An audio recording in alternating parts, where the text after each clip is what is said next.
Well, I think putting him on the bench is an extremely harsh word. You got to have two folks that don't play tomorrow. Max, I have a lot of confidence in his game. I have a lot of confidence in what he brings to our team, not only from a playing standpoint, but in the team room as well. And you're going to see him play a lot of golf this week. What do you think of Homa sitting? Look, the pick of Homa was a bit of a surprise. It almost reminded me of Greg Norman picking Adam Scott in 2009 when Adam Scott had struggled so much that year, and Greg Norman was trying to pick Adam Scott up, sort of inspire the team with a feel-good sort of story. Adam Scott went 1-4-0 in 2009. Present form matters far more than what you've done in the past. Not that what you've done in the past doesn't matter, but present form matters more. And Max Homa, I think, poses a problem for Jim Furyk, just because, he's not driving it well, he's not putting it well.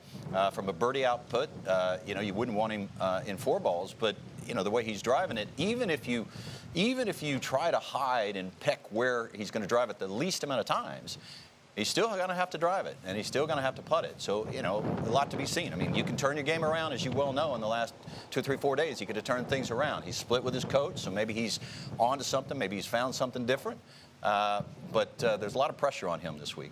Yeah, I would say the same, Brandon. I played 3 Ryder Cups, and in one of them, the one in the Cape Club in 2006, I qualified for the team by playing great in the early qualifying, a part of the qualifying. So the first 6 months came out of the blocks. I think I might have been leading the qualifying after 6 blocks.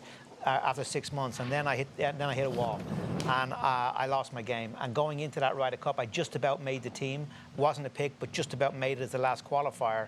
And I'll tell you, it was a horrible place to be. I had lost my game. I'd lost my confidence going into playing a Ryder Cup with all that pressure, and you're not on your game. It's not a fun place to be. Max is going to have a lot of challenges. There's no doubt. He's obviously not on form. As you say, he's changing swing coach. He's coming in now to play in this kind of atmosphere. I know he had a wonderful Ryder Cup last year on the back of having a good season, obviously, but he's in a difficult spot, and it'll be interesting to see how he handles it. It's not that it's insurmountable, but he's starting from a long way back. It's a tough place. I was talking to John Wood, part of our broadcast team, knows the game. He said, while Homa's struggling with his driver, that's unquestionable. Making a lot of birdies. His iron play is sharp. He made 18 birdies and an eagle his last tournament. That was at the BMW. Yeah, that's with all due respect. I mean, he's 127th in birdie average, by far the worst of the 24 players here. I'm just giving you recent taste, and word is he is striking his irons well, but driver's going to be important out here. Players are required to play at least one match by Sunday, so theoretically you could sit him again tomorrow or on Friday in foursomes and then run him out in 4 balls on Saturday. But here are his last 6 starts, so you can see. That's what we're referring to there. As I say, he's in a tough spot, Max, and everybody goes through ups and downs. And we did have players. Again, I can only speak from my own experiences, and I can speak from Europe's point of view in Ryder Cups. And we had guys like Olazabal going in. Poulter, I think, was a pick every time he played the Ryder Cup, and yet look how well he played.